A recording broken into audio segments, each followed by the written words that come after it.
একটানা অনেক দূরে এসে এক স্থানে আহার বিশ্রামে বসে আতা খা আলী আশরাফকে বলল, আমাদের সামনে এখন এক অত্যন্ত দুরূহ কাজ। আমাদের এই বহিনটিকে আমরা এখন কোথায় রাখি? জবাবে আলী আশরাফ বলল, আমিও তো হরদম সেই চিন্তাই করছি। সময় থাকলে সোজা একে জৌনপুরে রেখে আসতাম, কিন্তু সে চিন্তায় এখন বাতুলতা। তাদের ইরাদার কথা শুনে লায়লা আক্তার বলল, আমাকে নিয়ে আপনারা এত পেরেশান হচ্ছেন কেন? যে ফৌজি এলেমটুকু এত তকলিফ করে হাসিল করেছি তা কোন কাজের জন্যে? আপনাদের এই উদ্যোগে আমিও কি শরিক হতে পারি না? আলী আশরাফ বলল, কোনো সুনির্দিষ্ট লড়াই হলে তোমাকে আমি সে উৎসাহই দিতাম, কিন্তু এমন একটা কাজে আমরা যাচ্ছি যে কখন কি অবস্থায় পড়তে হবে, আমাদের কি অবস্থায় কখন কোন কাজ করতে হবে কোনো কিছুরই ঠিক ঠিকানা নেই। কখনো বা একাকী, কখনো বা দল বেঁধে ছুটোছুটি করতে হবে আমাদের। এই অবস্থায় কাজ করা কোনো মহিলা সেপাইয়ের পক্ষে আদৌ সম্ভব নয়। এতে দলের বিপত্তি বাড়বে শুধু। লায়লা আক্তার আরো খানিক পীড়াপিড়ি করে অবশেষে হাল ছাড়তে বাধ্য হল। স্থির হল হজরত নূর কুতুবী আলম সাহেবের হেফাজতিতে রেখে যাবে লায়লা আক্তারকে। পরওয়ারদিগারের ইচ্ছায় ইরাদা হাসিল করে অফাস আসতে পারলে আলী আশরাফ লায়লা আক্তারকে নিয়ে জৌনপুরে রওনা হবে। সিদ্ধান্ত স্থির করে সবাই আবার সুফি সাহেবের খানকা শরীফ হয়ে পান্ডুয়া যাওয়ার লক্ষ্যে ছুটতে লাগলো। খাল বিল নদী নালা পার হয়ে তারা অনেক রাতে এসে হাজির হল সুফি সাহেবের খানকা শরীফে। সেপাইদের খানকা শরীফের বাইরে রেখে আলী আশরাফ, লায়লা আক্তার আর আতা খা অশ্ব থেকে নামল এবং খানকা শরীফে প্রবেশ করল। সুফি হজরত নূর কুতুবী আলম সাহেবও জেগেই ছিলেন খানকা শরীফে। তিনি অস্থির হয়ে খানকা শরীফের আঙ্গিনায় পদচারণা করছিলেন। অত্যন্ত বিমর্ষ ও উদ্ভ্রান্ত ছিলেন তিনি। আলী আশরাফকে খানকা শরীফে প্রবেশ করতে দেখে তিনি অনেকটা আশান্বিত হলেন এবং ব্যস্ত কণ্ঠে বললেন, এই যে আলী আশরাফ, রহমানুর রহিমের কি অশেষ শান, তুমি এসে গেছ? তিনজনই এগিয়ে গিয়ে সুফি সাহেবের কদমবুচি করল। আলী আশরাফ বলল, হুজুর। সুফি সাহেব বললেন, আজই আমি কামরূপ সীমান্তে লোক পাঠিয়েছি তোমাদের কাছে। হয়তো সে এখনো পৌঁছেনি সীমান্তে, যদিও আমি জানি সে তোমাদের পাত্তা লাগাতেই পারে। তবু আমার লোক পাঠানো ছাড়া আর করার কিছুই ছিল না। জনাব, খোদ সুলতান গিয়াসউদ্দিন আজম শাহর জীবনী এবার চরমভাবে বিপন্ন। আজ কালের মধ্যেই তাকে গুপ্ত হত্যা করা হবে। আলী আশরাফ আর আতা খা একসঙ্গে চমকে উঠল। আলী আশরাফ বলল, সে কি, এ খবর কোথায় পেলেন আপনি? নওকর মোহাম্মদ খাঁ জানের উপর ঝুঁকি নিয়ে এ তথ্য সংগ্রহ করে এনেছে। গাদ্দারদের পরিচিত জন হিসাবে গাদ্দার মহলে ঘুরে ঘুরে সে এ তথ্য উদ্ধার করতে পেরেছে। মোহাম্মদ খাঁ? হ্যাঁ, বৃদ্ধ মোহাম্মদ খাঁ, সালার দৌলত খাঁর নওকর। শারীরিক অসুস্থতার কারণ দেখিয়ে দৌলত খাঁর সাথে রণাঙ্গনে যাওয়া থেকে নিজেকে রেহাই করে নিয়ে সে পান্ডুয়াতেই আছে। পান্ডুয়ার হুকুমাতের হালত দেখে সে নিদ ঘুম ছেড়েছে। বাংলা মুলুকে মুসলমানদের হুকুমাত হেফাজত করার লক্ষ্যে যে কয়জন বেসামরিক ব্যক্তি জানে প্রাণে তৎপর, মোহাম্মদ খাঁ তাদের প্রথম সারির। হজরত, মোহাম্মদ খাঁ গতকাল সন্ধেয় এ খবর জোগাড় করে আমার ভাই উজির আজম খাঁকে দিয়েছে। আজম খাঁ জহিরুদ্দিনকে নিয়ে চিন্তা ভাবনা করে তোমাদের কাছে আজ সবেরায় লোক পাঠিয়ে দিয়েছে। লড়াইয়ের ময়দানের চেয়ে তোমাদের এখন বড় প্রয়োজন এখানে। তোমরা এসে না পৌঁছালে একা জহিরুদ্দিন কিছুই করতে পারছে না। কিরকম? জহিরুদ্দিনের খত পেলাম আজকে অবেলায়। সে পুনঃ পুনঃ মোহাম্মদ খাঁর উদ্ধৃতি দিয়ে বলেছে, পান্ডুয়ায় মুসলমানদের হুকুমত কায়েম রাখার আপাতত একমাত্র উপায় সুলতান গিয়াসউদ্দিন আজম শাহকে বাঁচিয়ে রাখা। তিনি যদি নিহত হন, অন্য কোনো প্রক্রিয়াতেই সে হুকুমত টিকিয়ে রাখা যাবে না। শাহজাদা সাইফুদ্দিন তা পানির দামে বিকিয়ে দেবে। এবার আতা খা বলল, গোস্তাকি মাফ হয় হজরত, এখানে আমাদের ভূমিকাটা সঠিক আমরা অনুধাবন করতে পারছি না। সুলতানকে হেরেমে গুপ্ত হত্যা করা হবে। ঘাতকও হেরেমেরই কে বা কারা? খুব সম্ভব তার কাছের কোনো লোক বা দাসদাসী, ঝি চাকর। কখন, কিভাবে আর কি অবস্থায় তাকে হত্যা করা হবে বাইরের কারো পক্ষে তার সন্ধান রাখা সম্ভব নয়। কাজে সে মোতাবেক সুলতানকে হেফাজত করা জহিরুদ্দিনের সাধ্য ও এখতিয়ারের বাইরে। অবস্থাটা এমনই যে সুলতান নিজেও যদি সে খবরটা জানতে পেরে পাহারার ব্যবস্থা জোরদার করেন, তবুও বেড়াতেই ধান খেয়ে ফেলবে। তাহলে তো আমাদের করার কিছুই দেখছি না। জহিরুদ্দিন আর আজম খাঁর বক্তব্য, একমাত্র অসাধ্য সাধন ছাড়া এই মুহূর্তে করার কিছুই নেই। সে অসাধ্য সাধনটাও আবার এমনই এক অসম্ভব ব্যাপার যে কোনো সুস্থ দিমাগের লোকের পক্ষে এটা কল্পনাতেও আসবে না। আলী আশরাফ বলল, কি সেটা? সুফি সাহেব বললেন, মুখের কথায় সুলতানকে সরিয়ে আনা যাবে না, তাই বাধ্য হয়ে সুলতানকে কয়েদ করে শাহী মহল থেকে আপাতত সরিয়ে রাখা, অতর্কিতে রাজধানী আর শাহী মহলে হামলা চালিয়ে সুলতানকে বন্দী করা, অন্য কথায় পান্ডুয়ার মসনদ দখল করা, বন্দী সুলতানকে অন্য জায়গায় সরিয়ে নেওয়ার পর গাদ্দারদের খতম করা, পরে সুলতানকে আজাদ করে মসনদে বসিয়ে দেয়া, এই পরিকল্পনার শেষ পর্ব। এটা একটা একান্তই অসম্ভব ব্যাপার, তবু এ ছাড়া আর দোসরা কোনো রাহাও নেই। জহিরুদ্দিনের একার পক্ষে এত বড় কাজ করা সম্ভব নয় বলে তোমাদের কাছে লোক পাঠিয়ে দিয়ে সে ইন্তেজারে আছে। আলী আশরাফ, আতা খাঁ আর লায়লা আক্তার নিবিষ্ট চিত্তে সুফি সাহেবের বক্তব্যগুলো শুনল। তারা কিছু বলার আগে সুফি সাহেব ফের বললেন, জহিরুদ্দিন আর আজম খাঁ এ ব্যাপারে আমাকে হস্তক্ষেপ করার অনুরোধ করতে গিয়ে এসব কথা বলেছে। তাদের ধারণা সুলতানকে আমি বললেই তিনি শাহী মহল আর মসনদ ছেড়ে অন্যত্র পালিয়ে গিয়ে প্রাণ বাঁচাবেন। কিন্তু এটা কি একটা বলার কথা? না, তা বললেই তিনি করবেন। কাজেই নিরুপায় হয়ে তাদের পরিকল্পনার সমর্থনে তোমাদের কাছে লোক পাঠিয়ে দিয়েছি আমি। সুফি সাহেবের বক্তব্য শেষ হলে আলী আশরাফ বলল, আমি আর আতা খাঁ সাহেব সেই ইরাদাতেই বেরিয়েছি। সুলতানকে কয়েদ করাটুকুই আমাদের পরিকল্পনায় ছিল না, তবে গাদ্দারদের মোকাবিলায় দৃঢ় প্রতিজ্ঞ আমরা। সুফি সাহেব বললেন, ওটুকুও সে সাথে যোগ করে নাও, কামিয়াব হওয়া না হওয়া আল্লাহ তাআলার ইচ্ছা। আতা খাঁ বলল, আপনি দোয়া করবেন হজরত, চেষ্টার কোনো কসুর আমরা করব না। লড়াইয়ের ময়দানেও যে গাদ্দারির মোকাবেলা করতে হয়েছে আমাদের, তাতে আমরা বুঝেছি চরম বিপ্লব ছাড়া পরিত্রাণের কোনো পথ নেই। আতা খাঁ সংক্ষেপে লড়াইয়ের কাহিনী বর্ণনা করল। এরপর আলী আশরাফ লায়লা আক্তারকে দেখে তার ভাগ্য বিড়ম্বনার সংক্ষিপ্ত বিবরণ দিয়ে বলল, এই এতিমটাকে আপাতত হুজুরের হেফাজতিতে রেখে যেতে চাই। আল্লাহ তাআলার ইচ্ছায় যদি সহি সালামতে পান্ডুয়া থেকে অপাস আসতে পারি, তাহলে এর দায়িত্ব আবার আমিই নেব। যদি অন্যরকম কিছু ঘটে, তাহলে এর আখেরি দায়িত্ব হুজুরের উপরই বর্তাবে। জৌনপুরে আমার যা বিষয়বৃত্ত আছে, তার অর্ধেকটা আবদুল্লাহ চাচাদের থাকবে, আর অর্ধেকটা আমি এই লায়লা আক্তারকে দিয়ে গেলাম। আমার বরাত দিয়ে আপনি এটুকু বললে আবদুল্লাহ চাচা দ্বিরুক্তি করবে না।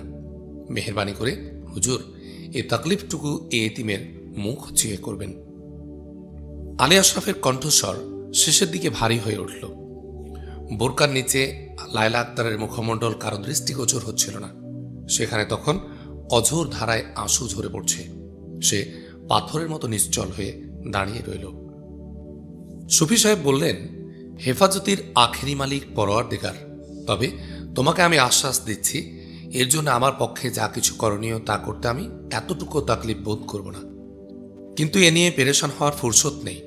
আমি দোয়া করছি আল্লাহ যেন তোমাদের কামিয়াব হয়ে সহি সালামতে ফিরে আসার তৌফিক দেন। তোমরা বেরিয়ে পড়ো। আলী আশরাফ লায়লা আক্তারের কাছে এসে বলল, আসি লায়লা। লায়লা আক্তারের কণ্ঠ তখন রুদ্ধ। শত চেষ্টা করেও শুধু একটু কান্নার আওয়াজ ছাড়া তার মুখ দিয়ে আর কোনো শব্দ বের করতে পারল না। তবে তার দিল তখন আল্লাহ তাআলার আরশের কাছে পৌঁছে মোনাজাতে বসে গেছে। সুফি সাহেবকে বিদায়ী সালাম জানিয়ে আলী আশরাফ আর আতা খাঁ দ্রুত পদে খানকা শরীফের বাইরে এসে ঘোড়ায় চেপে বসল। আলী আশরাফ সিপাহীদের উদ্দেশ্য করে বলল, ভাই সব, এবার আমাদের একমাত্র লক্ষ্য পান্ডুয়া। অশ্বের গতি যথাসাধ্য বৃদ্ধি করুন। ফৌজ নিয়ে প্রাণপণে ছুটে আলী আশরাফ আর আতা খাঁ পান্ডুয়ার উপকণ্ঠে পৌঁছল। তখন শেষ রাত। উপকণ্ঠ বেরিয়ে রাজধানীতে পৌঁছে তারা স্তম্ভিত হয়ে দাঁড়িয়ে গেল। গোটা রাজধানীটাই দিনের মতো কর্মতৎপর। বস্তি বাজার প্রাণচঞ্চল, রাজপথে আলোকসজ্জা, জনগণ কর্মমুখর। প্রতি গৃহ জাগ্রত, ঘরে বাইরে সর্বত্র বাতচিত আর হই হুল্লোড়। এক অশুভ আভাসে আলী আশরাফ আর আতা খা উভয়েরই মুখমণ্ডল ফ্যাকাশে হয়ে গেল। আলী আশরাফ আতা খাকে বলল, ভাই সাহেব, বড় নাক্ষস আলামত, চলুন আগে উজির আজম খান সাহেবের সাথে সাক্ষাৎ করি। উজির আজম খান সাহেব মাকানেই ছিলেন।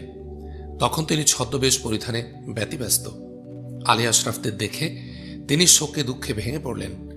অত্যন্ত আফসোস করে বললেন, সব খতম হয়ে গেল বাপজান, বাংলা মুলুকে মুসলমানদের ভবিষ্যতের কবর হয়ে গেল। আলী আশরাফ আর আতা খা উভয়ে একসঙ্গে চমকে উঠল। আলী আশরাফ বলল, মানে? আজম খান বললেন, সেই তোমরা এলে, আর একটা দিন আগে এলে হয়তো পরিস্থিতি অন্যরকম হতে পারত। আলী আশরাফ বলল, সে ফুরসত আমাদের কই, গতকাল পথে আমাদের কেটে গেছে। তার আগের দিন আমরাই আমাদের যান বাঁচানো জীবন মরণ লড়াইয়ে লিপ্ত ছিলাম। তা যাক, ঘটনা কি এদিকে? আজ সাঁঝরাতে সুলতান গিয়াসউদ্দিন আজম শাহ নিহত হয়েছেন, তাকে গুপ্ত হত্যা করা হয়েছে। আলী আশরাফ আর আতা খা আর্তনাদ করে বলল, সে কি? তাকে বাঁচানোর ব্যর্থ চেষ্টা করতে গিয়ে জহিরুদ্দিনও জান দিয়েছে। উভয়ের আর এক দফা আর্তনাদ ধ্বনিত হয়ে উঠল। তারা চিৎকার করে উঠল, উজির সাহেব! আজই সাঁঝ অক্তে মোহাম্মদ খাঁ খবর দিল, আজ রাতে সুলতানকে হত্যা করতে যাচ্ছে ওরা, পারলে সুলতানকে বাঁচান। তারপর পরে সুলতানের খাস বান্দা গাজী গাফফার আমার কাছে পড়িমড়ি ছুটে এসে বলল, সুলতানকে বাঁচান। শাহজাদা আর রাজা গণেশের নির্দেশে শাহী মহলের নৌকর আর শান্ত্রীরা সুলতানকে তার অস্ত্রাগারের পাশের কক্ষে তুলে তালা লাগিয়ে দিয়েছে। তাকে হত্যা করার ষড়যন্ত্রের খবর এইমাত্র তিনি পেয়েছিলেন। এই ষড়যন্ত্রের সাথে কারা জড়িত আছে তাও তার কাছে প্রকাশ হয়ে গিয়েছিল। এসব জানতে পেরেই তিনি আমাকে ডেকে বললেন, গাজী গাফফার, তুমি শিগগির জহিরুদ্দিন আর আজম খাঁকে খবর দাও, আমি তৈরি হয়ে আমার বাহিনী নিয়ে বেরোচ্ছি। বলে তিনি অস্ত্রাগারের দিকে ছুটলেন। অস্ত্রাগারের নিকটে এসে পৌঁছতেই শাহী মহলের নৌকর আর শান্ত্রীরা এসে তাকে ধরে জোর করে অস্ত্রাগারের পাশের কক্ষে তুলে তালা লাগিয়ে দিল। সুলতান তার খাস বাহিনীকে চিৎকার করে তলব দিলেন, কিন্তু একজনও তার উদ্ধারে এলো না। সুলতান এখন আবদ্ধ ঘরে থেকে আলী আশরাফ, জহিরুদ্দিন আর আতা খার নাম ধরে পাগলের মতো এন্তার আওয়াজ দিচ্ছেন, আপনারা তাকে বাঁচান। এই বলেই গাজী গাফফার আবার মহলের দিকে ছুটল। দারুণ উৎকণ্ঠার সাথে শুনে আলী আশরাফ বলল, তারপর? জহিরুদ্দিনকে এই খবর বলতেই সে মার মার রবে তৎক্ষণাৎ তার বাহিনী নিয়ে বেরিয়ে পড়ল। কিন্তু এমনটি ঘটতে পারে অনুমান করে মুরাদ বেগ, আরব আলী, ভরত সিং, শ্রীমাধব, শাহজাদা স্বয়ং ও আরও কয়েকজন নিজ নিজ বাহিনী নিয়ে শাহী মহলের ফটকে মোতায়েন ছিল। সুলতানের খাস বাহিনীও এসে তাদের সাথে যোগ দিল। ওই ফটকেই শুরু হলো সংগ্রাম। দুশ্মনদের সম্মিলিত ফৌজ জহিরুদ্দিনের ফৌজের প্রায় 5 গুণ অধিক ছিল। তবুও প্রাণপণে লড়ে সে একাই তামাম দুশ্মনের পেরেশান করে তুলেছিল। কিন্তু শেষ রক্ষা হল না। আঘাতে আঘাতে জর্জরিত জহিরুদ্দিন দীর্ঘক্ষণ লড়ে অবসন্ন অবস্থায় তলোয়ার হাতে শহীদ হল। তোমাদের একজনও সে সময় তার পাশে থাকত যদি, পাণ্ডুয়ার ইতিহাস অন্যরকম হতো। উজির সাহেবের কণ্ঠস্বর রুদ্ধ হয়ে এলো। আলী আশরাফ হিসেব করে দেখল, পথের ওই বিঘ্নগুলো না ঘটলে তারা বড়জোর মাঝরাতে পৌঁছতে পারত পাণ্ডুয়ায়। সাঁঝরাতের প্রশ্নই কিছু ওঠে না। দিশেহারা কণ্ঠে সে বলল, তারপর? এর পরের খবর, শাহী মহলের ফটকে তখন তুমুল লড়াই চলছে।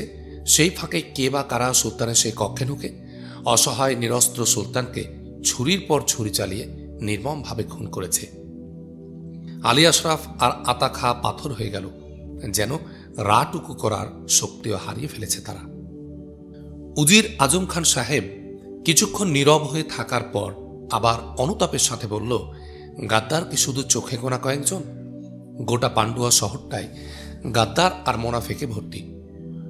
সুলতানের লাশ ওইভাবেই পড়ে রয়েছে ওখানে, আর গোটা শহর মেতে উঠেছে নয়া সুলতানের সম্বর্ধনার আয়োজনে।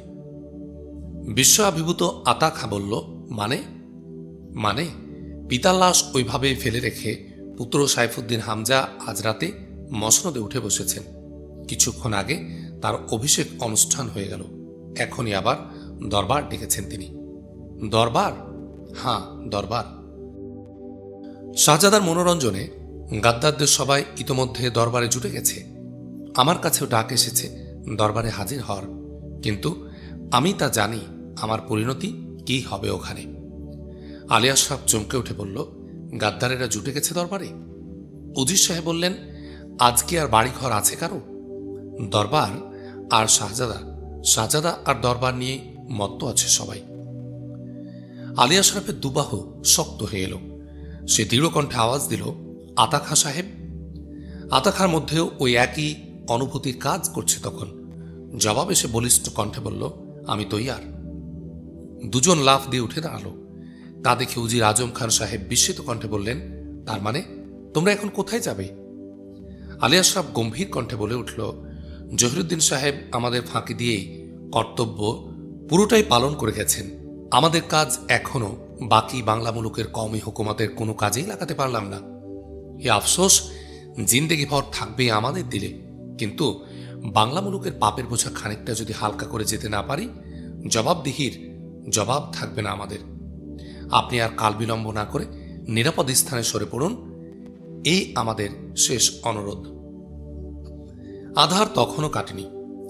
আলী আশরাফ আর আতা খাঁ নিজ নিজ বাহিনীকে তালিম দিয়ে তৎক্ষণাৎ বেরিয়ে পড়ল। সদর রাস্তা এড়িয়ে চোরাগুলির মধ্য দিয়ে সন্তর্পরে অশ্ব চালিয়ে তারা শাহী ভবনের ফটকে এসে দাঁড়াল। এরপর আচমকা হামলা চালিয়ে ফটকের শান্তিদের শুইয়ে দিয়ে তারা দরবারের দিকে ছুটল। দরবার কক্ষে তখন তুমুল আনন্দ উৎসব আর হই হুল্লোড় চলছে। মিয়া মোস্তাক, দশরথ দেব, ভরত সিং, মুরাদ বেগ, আরব আলী, আফতাব খাঁ আরও অন্য অনেক গাদ্দার তখন মসনদটা ফুল সাজে সজ্জিত করার কাজে মশগুল হয়ে লেগে আছে। নয়া সুলতান এখনই দরবারে এসে আসন গ্রহণ করবেন, সেই চিন্তায় তারা অত্যন্ত তৎপর হয়ে সাজানো গোছানো করছে। নয়া সুলতান সাইফুদ্দিন হামজা ও রাজা গণেশ তখনও দরবারে এসে পৌঁছেননি। নাঙ্গা তলোয়ার হাতে নিয়ে আলী আশরাফ আর আতা খাঁ ফৌজ সহ ক্ষিপ্রগতিতে দরবার কক্ষে প্রবেশ করল। পাহারাদার সিপাহী শান্ত্রীদের এক পলকে খতম করে তারা দরবার কক্ষে ঢুকল। হঠাৎ এই আক্রমণে দরবারীরা দিশেহারা হয়ে ইতস্তত ছোটাছুটি করতে লাগলো এবং তার স্বরে প্রাণ ভিক্ষা চাইতে লাগলো। আলী আশরাফ সগর্জনে বলল, এই গাদ্দারদের একজনেরও বেঁচে থাকার হক নেই, খতম করো শয়তানদের। সঙ্গে সঙ্গে আলী আশরাফদের ফৌজ চারদিক থেকে আঘাত করল গাদ্দারদের। চোখের পলকে গোটা দরবার গাদ্দারদের রক্ত রঞ্জিত হয়ে গেল। আফতাব খাঁকে আঘাত করল আলী আশরাফ নিজে, বলল, অনেক জুলুম করেছ তুমি আমার উপর, এই নাও তার তামাম শোধ। আর্তনাদ করে আফতাব খাঁ মুখ থুবড়ে পড়ে গেল, পলকেই তার দেহের সঞ্চরণ স্তব্ধ হয়ে গেল। দরবারের হইচই আর চারদিকে তৎক্ষণাৎ সাড়া পড়ে গেল। গাদ্দারদের খতম করে দরবার থেকে বেরিয়েই তারা দেখল চারদিক থেকে শাহজাদা আর গাদ্দারদের তামাম ফৌজ তাদের ঘিরে ফেলার উদ্দেশ্যে মার মার রবে ছুটে আসছে। বাইরে আছে ফৌজ নিয়ে শ্রীমাধব আর বিন বিল্লাহ, পাশেই তাদের টহল দিতে দেখতে এসেছে তারা। আতা খাঁ চমকে উঠে বলল, ভাই সাহেব, আর এক মুহূর্ত নয়, এক্ষুনি পালাতে হবে আমাদের। আলী আশরাফ উদ্ভ্রান্তের মতো বলল, কিন্তু রাজা গণেশ, আসলটাই যে বাংলার বুকে জিন্দা রয়ে গেল। আল্লাহ তাআলার ইচ্ছার উপর কারো হাত নেই। আমাদের আক্কেল হতে আরো কিছু বাকি আছে বলেই হয়তো এতকালের মধ্যে ওই আসলটাকে সরিয়ে রেখেছেন তিনি। আসুন শিগগিরই, এক্ষুনি সদর ফটক বন্ধ হয়ে যাবে। দ্বিরুক্তির যুক্তি নেই দেখে আলী আশরাফ সেবাইদের দ্রুত বেগে ফিরে যাবার হুকুম দিল। ফেরার পথে আরো কিছু ছোটখাটো বাধা বিপত্তির মোকাবেলা করতে করতে আলী আশরাফ আর আতা খাঁ তাদের ফৌজ নিয়ে শহরের বাইরে চলে এলো।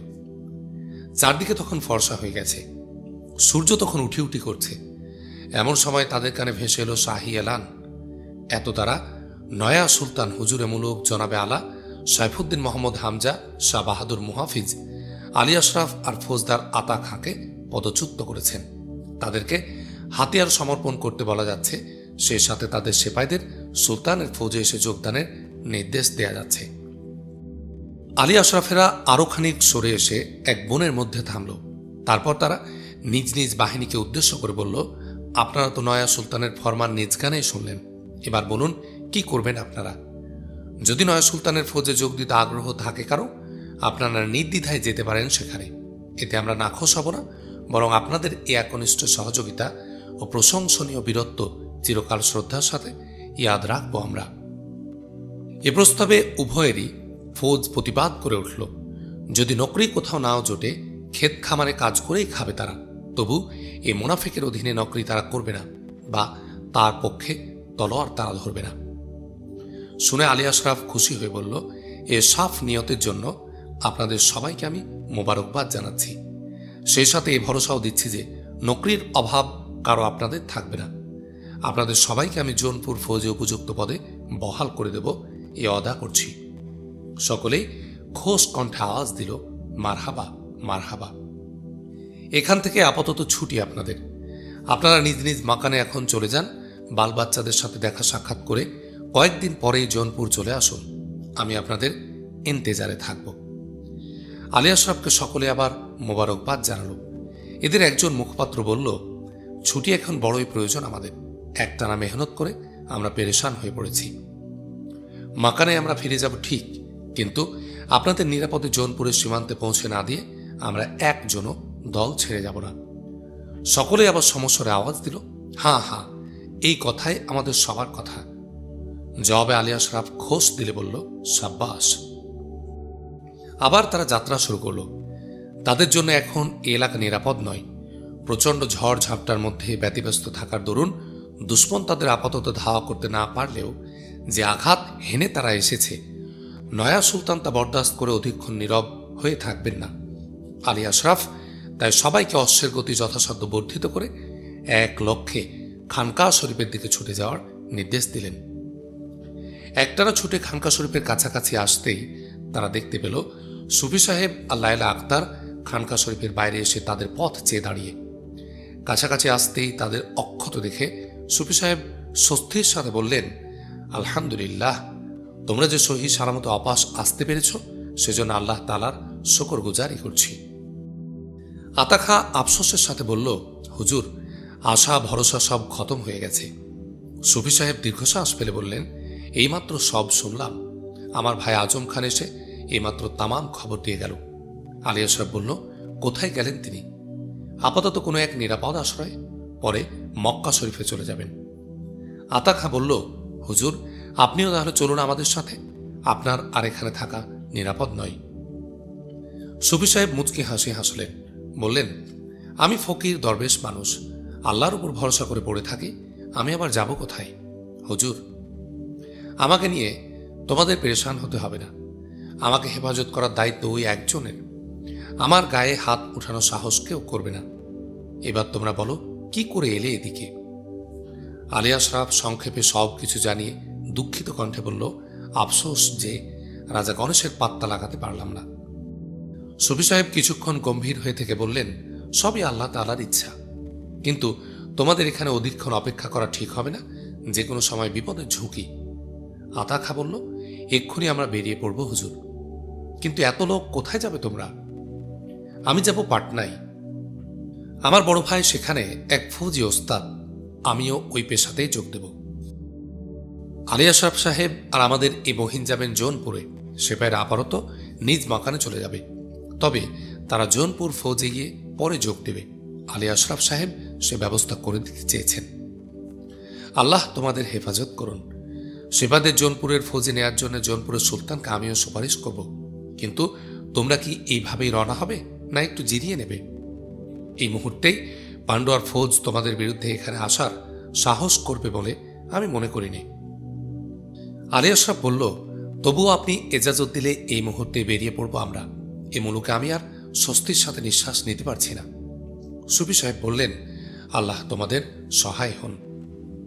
সুফি সাহেবকে কদমবুসি করে আলী আশরাফ, লায়লা আক্তার আর আতা খা পুনরায় ঘোড়ায় চেপে বসল এবং ফৌজ সহ জৌনপুরের দিকে রওনা হল। জৌনপুরের সীমান্তে পৌঁছে আবার তারা দাঁড়ালো। এখানে এসে সিপাহীরা সকলের সাথে কোলাকুলি করে জুদা হয়ে গেল এবং নিজ নিজ মাকানের দিকে ছুটল। আতা খাও জুদা হয়ে ভিন্ন রাস্তা ধরল। যাবার আগে সে অল্প দিনের মধ্যে জৌনপুরে এসে সবার সাথে সাক্ষাৎ করে যাবে এই ওয়াদা দিয়ে গেল। রইল শুধু আলী আশরাফ আর লায়লা আক্তার।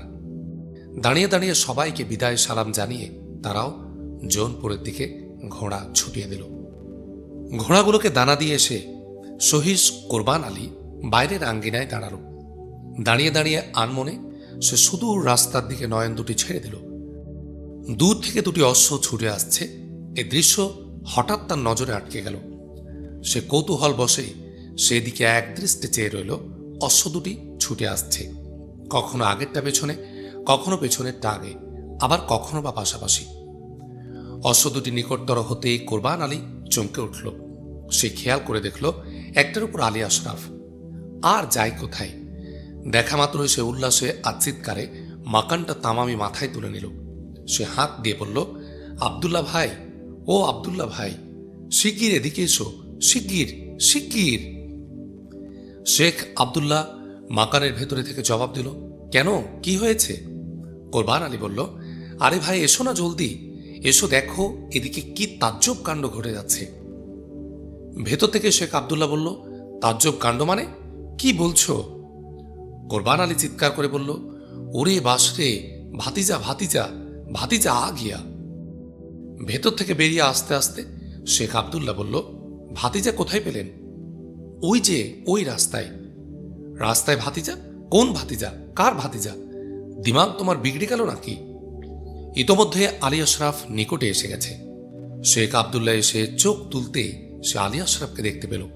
তখন আব্দুল্লাহ একে ওকে হাঁক ডাক করে আর এক দফা মাকানটা গরম করে ফেলল।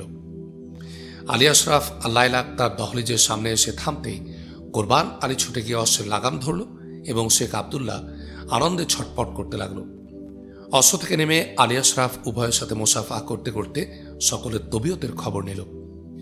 লায়লা আক্তার নেমে এসে শেখ আব্দুল্লাহকে কদমবুছি করার জন্যে পায়ের কাছে বসতেই শেখ আব্দুল্লাহ উচ্ছ্বাসে আপ্লুত হয়ে বলল, আরে মাশা আল্লাহ, ভাতিজা আমার একা আসেনি, কোরবান মিয়া শাদি করে বউ সঙ্গে এনেছে। আলী আশরাফ মজাক করে বলল, ছি, বউ কোথায় দেখলে চাচা, ও তো একটা বেগানা আওরাত। ফুটো বেলুনের মতো শেখ আব্দুল্লাহ চুপসে গেল। সে হতভম্ব হয়ে বলল, বেগানা আওরাত? বেগানা আওরাত কোথা থেকে আনলে? আলী আশরাফ বলল, ওই রাস্তা থেকে। আমি একজন বেগানা আদমি জেনেও এই বেগানা আওরাতটা আমার ঘোড়ার পেছনে ঘোড়া ছুটিয়ে দিল। শেখ আব্দুল্লাহ হতবাক। সে ফ্যালফ্যাল করে চেয়ে রইল। কদমবুসি করে উঠে লায়লা আক্তারও মুখ খুলল। এবার বলল, ওই বেগানা আদমিটাকে জিজ্ঞাসা করুন চাচা, আমি ওর ঘোড়ার পেছনে ঘোড়া ছুটিয়ে দিয়েছি, না উনি আমার ঘোড়ার পেছনে ঘোড়া ছুটিয়ে আমাকে তাড়া করে এখানে নিয়ে এসেছেন। বোরকায় মুখমণ্ডল ঢাকা ছিল বলে শেখ আব্দুল্লাহ লায়লা আক্তারকে পহচান করতে পারেনি, কিন্তু কণ্ঠস্বরটা কানে যেতেই সে চমকে উঠল। ব্যস্ত কণ্ঠে বলল, কে কে তুমি? লায়লা আক্তার বলল, আমি আপনার তালেবে এলেম। আলী আশরাফ বলল, মহিলা তালেবে এলেম। শেখ আব্দুল্লাহ বলল, মানে? আলী আশরাফ বলল, চিনতে পারলে না চাচা? এক আওরাতটা আমাকে গুনাহগারির ভয় দেখিয়ে দেখিয়ে একদম ভেড়া বানিয়ে রেখেছে। ও ভয় আর আমি করছি নে, এই দেখো। বলে সে লায়লা আক্তারের মুখের ঢাকনা তুলে ধরল। কোরবান আলীও এই সময় শেখ আব্দুল্লাহর পাশে এসে দাঁড়িয়েছিল। তারা একসাথে চমকে উঠে বলল, ই কি, লায়লা আক্তার! তাজ্জব! আনন্দে আর উল্লাসে আলী আশরাফের জোনপুরের মাকান আবার ভরপুর হয়ে উঠল। আলী আশরাফ আর লায়লা আক্তারকে পাশে বসিয়ে শেখ আব্দুল্লাহ উভয়ের তামাম খবর খুঁটিয়ে খুঁটিয়ে শুনতে লাগল। লায়লা আক্তারের কাহিনী শুনে সে যেন তাজ্জব হল। তেমনি আলী আশরাফ তাকে উদ্ধার করে এনেছে শুনে দিলে তার খুশির তুফান ছুটতে লাগল। আলী আশরাফের বাহিনীর মধ্যে মিয়া মোস্তাককে খতম করার খবর শুনে শুনে শেখ আব্দুল্লাহ খুশিতে লাফিয়ে উঠে বলল, সাব্বাস, বাপের বেটার মতো কাজ করেছ একখানা।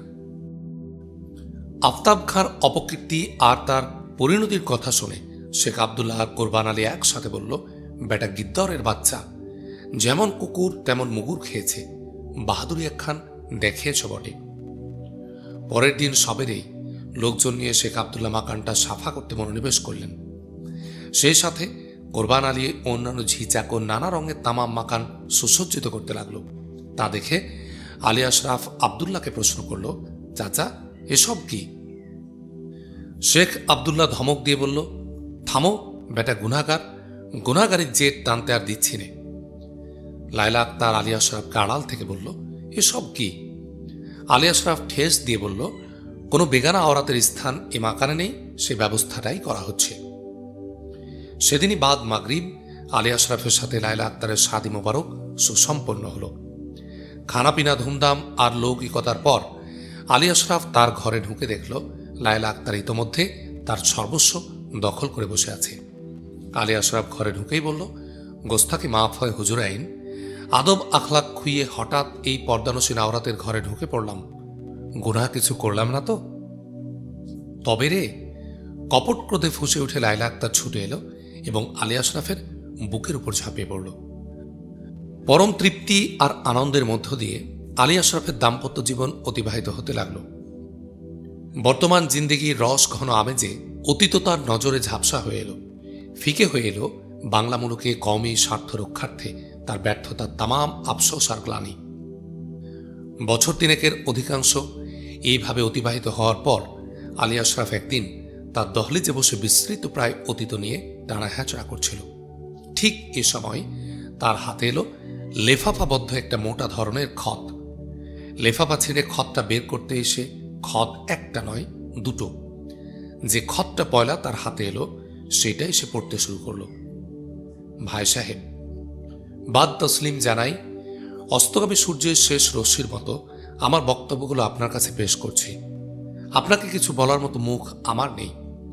যে জুলুম আপনার উপর চালিয়েছি, যে নাফরমানি আপনার সাথে করেছি, তাতে জাহান্নাম ছাড়া মুখ লুকানোর দোসরা কোনো ঠাঁইও আমার নেই। আপনি যে সত্য আর শাসত্যকে উপলব্ধি করেছিলেন, নাদান আমি কোনোদিন তা দিল দিয়ে অনুভব করতে চাইনি। দাঁত থাকতে দাঁতের মূল্য না বুঝতে পেরে মূর্খ অন্ধ হয়ে মিথ্যার পিছনে ছুটেছি। কওমি স্বার্থের সাথে যে নিজের স্বার্থ জড়িত, এই উপলব্ধি কোনো দিনই দিলে আমার পয়দা হয়নি। আর তাই কওমি স্বার্থ দুই পায়ে মারিয়ে নিজ স্বার্থ হাসিল বলতে আজ আর লজ্জা নেই। দোস্ত দুশ্মন নিরূপণে ব্যর্থ হয়ে আপনার মতো কওমের একজন এত বড় খাদেমকে খুন করার জন্য আমি উঠে পড়ে লেগেছি। মাপ চাওয়ার জবানটাও তাই হারিয়ে ফেলেছি আজ। ভাই সাহেব, আমি আজ মওতের রাহাগীর। এ খত যখন আপনার হাতে পৌঁছবে, তখন নিশ্চয় আমি এ দুনিয়ায় আর থাকব না। আমি এখন কয়েদখানায়। এই কয়েদখানা থেকে এসব কথা আপনাকে বলার অন্যতম কারণ এবং বড় কারণ লায়লা আক্তার আপনার কাছে। মওতের দুয়ারে দাঁড়িয়ে শুধু একটা মাত্রই সান্ত্বনা খুঁজে পাচ্ছি যে আমার চির দুঃখিনী বহিনটা একটা পরম আশ্রয় পেয়েছে। অনেক দুঃখ আমি তাকে দিয়েছি। মেহেরবানি করে আপনি যেন তাকে আর কোনো দুঃখ না দেন, এই আরজটুকু রাখার জন্যে এই খত লেখা। আপনি জানেন কিনা জানি না, রাজা গণেশ গত পরশু পাণ্ডুয়ার মসনদ আরোহণ করেছে। আমার মতো গাদ্দারদের ঘাড়ের উপর ঠ্যাং তুলে দিয়ে সে মসনদে উঠে বসেছে। আমরা এই গাদ্দারি করে পাণ্ডুয়ার পর পর কয়েকজন মুসলমান সুলতানকে খতম করে দিয়েছি এবং তার মসনদ লাভের রাহা সাফ করে দিয়েছি। অথচ শুনে আপনি তাজ্জব বনে যাবেন, মসনদে বসার সঙ্গে সঙ্গেই তার বদকারী তামাম মুসলমান সঙ্গীদের সে খতম করে দিয়েছে। দৌলত খাঁ, বিন বিল্লাহ, কামরুদ্দিন, আবু হোসেন প্রভৃতি আপনার জানা না জানা তামাম গাদ্দারদের সে দাওয়াত করে ডেকে এনে শাহী মহলের উদ্যানের পেছনে জ্যান্ত পুঁতে ফেলেছে।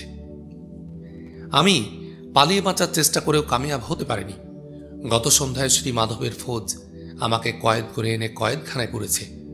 কয়েদ করার সময় পরম বন্ধু শ্রী মাধবের কাছে দয়া ভিক্ষে করলে সে আমার মুখে থুথু ছিটিয়ে দিয়েছে। আমার জান এখন রাজা গণেশের মুখের একটা কথার অপেক্ষায় আছে। আগামীকাল এ দুনিয়ার মুখ আর আমি দেখব কিনা জানি না। কয়েদখানায় বসে এই যে খত লিখছে আপনাকে, এটাও শেষ পর্যন্ত আপনার কাছে পৌঁছাবে কিনা তাও কোনো নিশ্চয়তা নেই। যদি পৌঁছে, তাহলে এই দোয়াই করবেন যাতে করে আমাকে দিয়েই শেষ হয় কওমের বিরুদ্ধের এই গাদ্দারি। গুনাহগার আব্দুল লতিফ। খতখানা পাঠ করে আলী আশরাফ আবার তা আগাগোড়া পাঠ করল। দ্বিতীয়বার পাঠ করে খতখানা হাতের মধ্যে নিয়ে কিছুক্ষণ নিষ্পন্দ হয়ে রইল। এরপর সে দুসরা খত মেলে ধরে লেখকের নামটা আগে দেখে নিল। এই খতখানা লিখেছেন মোহাব্বত খাঁ। আলী আশরাফ তারিখ মিলিয়ে দেখল আব্দুল লতিফের লেখার 15 দিন পরে মোহাব্বত খাঁ লিখেছেন এই খতখানা। তিনি লিখেছেন, দোয়ার অব ভাতিজা, আপনার প্রতি আমার স্নেহ ও দোয়া রইল। এতদিন পর আমার খত পেয়ে নিশ্চয় আপনি অবাক হবেন। আমার একান্ত ইরাদা ছিল আপনার সাথে সাক্ষাৎ করার। কিন্তু নসিব আমার বিপক্ষে থাকা আমি মওকা করতে পারিনি। আজও আমি মওকা করতে পারলাম না বলেই এই খত লিখছি আপনাকে। এই জিন্দেগিতে আর আমাদের মোলাকাত হওয়ার তেমন কোনো সম্ভাবনাই রইল না। আমি মক্কা শরীফ চলে যাচ্ছি। যে কাফেলার সাথে আমি যাচ্ছি সে কাফেলা আগামীকালই রওনা হবে। আমি যদি এই মওকা হারাই, এই জিন্দেগিতেও আমার আর যাওয়া হবে না সেখানে। আমার পুত্রবধূ আর নাতি নাতনির কি হবে তা ভেবে হয়তো আপনি পেরেশান হচ্ছেন, কিন্তু তারাই আমাকে মুক্তি দিয়ে দিয়েছে। আমার পুত্রবধূ অন্যত্র নিকাহ বসেছে এবং নাতি নাতনিদের তাদের মামারা এসে নিয়ে গেছে। এদিকে আবার আমার মুনিব দৌলত খাও জিন্দা নেই। আমি এখন আজাদ। বাবা আশরাফ, রাজা গণেশ এখন এই বাংলা মুলুকের দণ্ডমুণ্ডের কর্তা। সুলতান গিয়াসউদ্দিন আজম শাহর পর এই 3-3.5 বছরে পরপর তিনটা মুসলমান সুলতানদের কায়দা করে সরিয়ে দিয়ে এখন তিনি নিজেই মসনদে উঠে বসেছেন। সবচেয়ে গরম খবর যে মসনদে উঠিয়ে তার মুসলমান তামাম সঙ্গীতে তিনি খতম করে দিয়েছেন। আমার মুনিব দৌলত খাঁও রেহাই পাননি। গাদ্দারেরা সকলেই তাদের গাদ্দারির আখেরি এলেম পেয়েছে। আমার এই খতের সাথে জাগিরদার আব্দুল লতিফের একখানা খত পাঠালাম। কয়েদখানায় থেকে যেদিন তিনি এই খত লেখেন তার পরের দিনই রাজা গণেশ তাকে প্রকাশ্য রাজপথে ঝুলিয়ে মেরেছেন।